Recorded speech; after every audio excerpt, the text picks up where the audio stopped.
Let's talk a little bit about 1A because we got a couple of games actually in 1A. Adams Central is at Northfield. I think if you'd have picked at the beginning of the playoffs, you'd have said it's going to be Adams Central Southwood, Right. but Northfield took care of Southwood last week, 14-6. And then you've got Madison-Grant at South Adams. Again, I think on paper most people figured Union City would come through and beat Madison-Grant last week. But so we got a couple of somewhat surprising teams in there. What does Adams Central need to do? Because obviously Northfield is hot. They actually played Southwood pretty well in the regular season.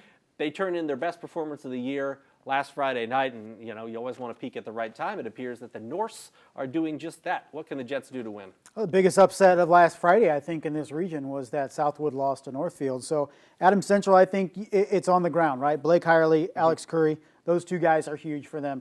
Make Dallas Schwaller kind of an option type guy in terms of being able to pick his spots in the pass game. And I think you go down there and take care of business. But to your point, Northfield playing really, really good football, particularly defensively. Yeah, to hold Southwood to just one score has to be pretty impressive. And Yep.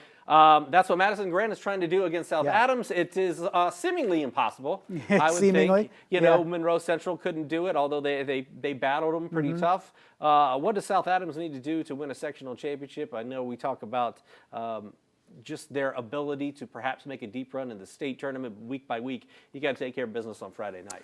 You do. I think the focus just needs to stay on Friday night. They shouldn't be looking ahead for good reason because of trying to win a sectional title. But I think your eyes do start looking ahead when you look at the record of Madison-Grant as opposed to who you could play in the regional. Obviously, maybe looking at Adams Central at some point again too. So you just have to focus on Friday and get through it, win a title.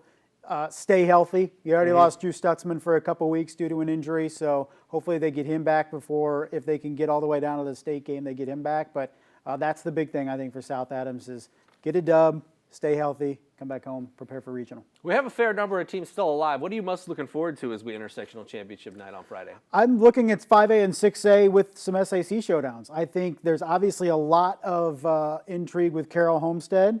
And I think there's some intrigue with Bishop Dwenger Northrop with how they played each other in Week 9. So I think the bigger class games are really forefront. Some people are saying, why don't you talk about East Noble more and South Adams more? Look, we'll get there because we feel like those teams can get into the regional round with no problem. But for right now, I think all eyes are on the SAC in those matchups. All right, and we'll have it all covered for you Friday night on the Highlight Zone, and we'll be back next Monday to talk about regionals, hopefully with a lot of local teams still ready to play. He's Justin, I'm Glenn. We'll see you next Monday.